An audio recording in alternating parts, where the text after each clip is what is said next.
আমি ২৯ গাইবান্ধা ১ সুন্দরগঞ্জ থেকে আমি সুন্দর আশ্রম থেকে আমি মনোনয়ন ফর্ম ক্রয় করেছি। আর এই ক্রয় করার জন্য যারা শ্রমজীবী মানুষ আছে সবাই কিন্তু চাঁদা তুলে আমাকে এই টাকাটা দিয়েছে। এই টাকাটা দিয়ে কিন্তু আমি মনোনয়ন ফর্মটা আজকে কিনলাম।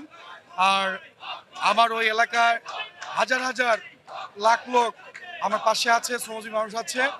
আমি আশাবাদী মাননীয় প্রধানমন্ত্রী যদি আমাকে মনোনীত করে, অবশ্যই প্রত্যেকটা মানুষ এবার দেখিয়ে দিবে যে নৌকাই পারে একমাত্র উন্নয়ন করতে, নৌকাই পারে এদেশকে সামনের দিকে এগিয়ে নিয়ে যেতে।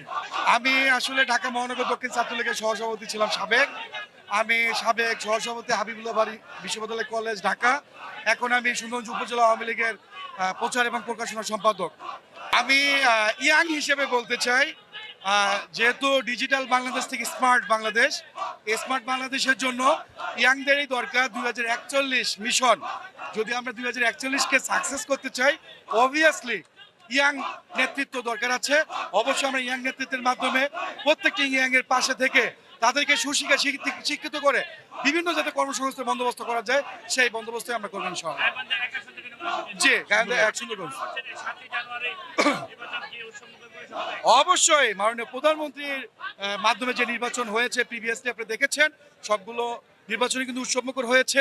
মাননীয় প্রধানমন্ত্রী কিন্তু যে উন্নয়নের অব্যাহত ধারা বলবৎ রেখেছেন, একমাত্র বিশ্বে নজিরবিহীন, একমাত্র বাংলাদেশেই উন্নয়নের রোল মডেল। এই বাংলাদেশকে দেখেই কিন্তু বিশ্ব উন্নয়ন দেশ কিন্তু আজকে কিন্তু অনেক এক্সাইটেড যে কিভাবে এই একটা ছোট্ট যুদ্ধ বিধ্বস্ত দেশ অতি দ্রুত এতটুকু উন্নয়নের দিকে ধাবিত হয়েছে, এটা কিন্তু অবাক করার মতো একটা বিষয়।